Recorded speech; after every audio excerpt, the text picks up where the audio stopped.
Les éditions Thelem présentent un enregistrement intégral de Au-delà des ombres de Brent Weeks, lu par Barthélemy Errand.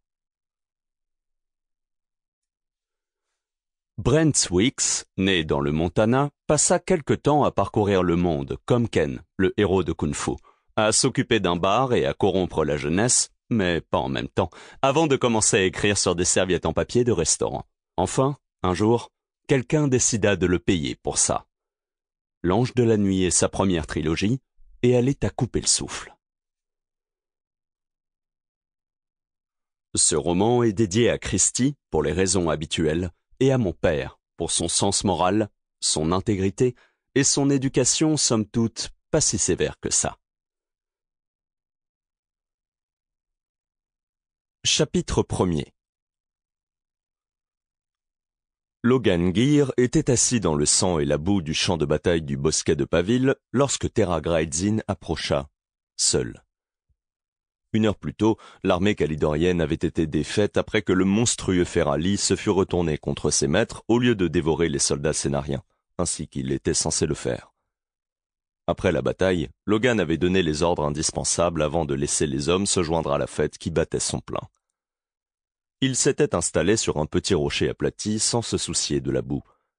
De toute manière, ses beaux habits étaient bons à jeter, ils étaient couverts de taches de sang, ou pis encore. En comparaison, les vêtements de Terra étaient propres et seul le bas de sa robe était sale.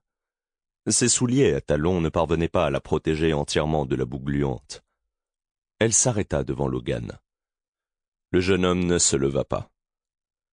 Elle fit semblant de ne pas remarquer ce manquement à l'étiquette. Il fit semblant de ne pas remarquer ses gardes du corps, qui n'avaient pas participé à la bataille, cachés derrière des arbres 100 de mètres plus loin. Terra Graidzin était là dans un seul dessein. Elle voulait savoir s'il la considérait toujours comme la reine de Sénaria. Si Logan n'avait pas été éreinté, cette démarche l'aurait amusé. Terra était venue seule pour montrer sa vulnérabilité ou son courage. « Vous vous êtes comporté en héros aujourd'hui, » dit-elle. « Vous avez arrêté la créature du roi-dieu. On raconte que vous l'avez tué. » Logan secoua la tête. Ce n'était pas lui qui avait infligé les blessures les plus terribles au Ferali, mais c'était après ses coups que le roi-dieu avait cessé de contrôler le monstre. Ce n'était pas lui qui avait arrêté Garrotte Ursule.